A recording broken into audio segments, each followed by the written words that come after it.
The following message is transmitted at the request of the Mikesburg Department of Public Safety. The Plush City Department of Public Safety is looking for Emily Jessica Matthews, 16 years old, white, female, wearing a black shirt, blue jeans and orange shoes.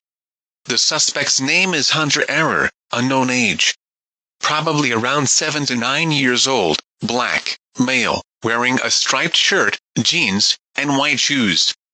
The suspect is not driving because he doesn't have a car or a driver's license at all. Anyway, he is extremely dangerous.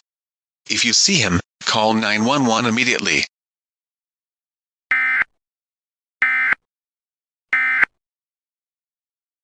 Well, I guess no one cares about my life.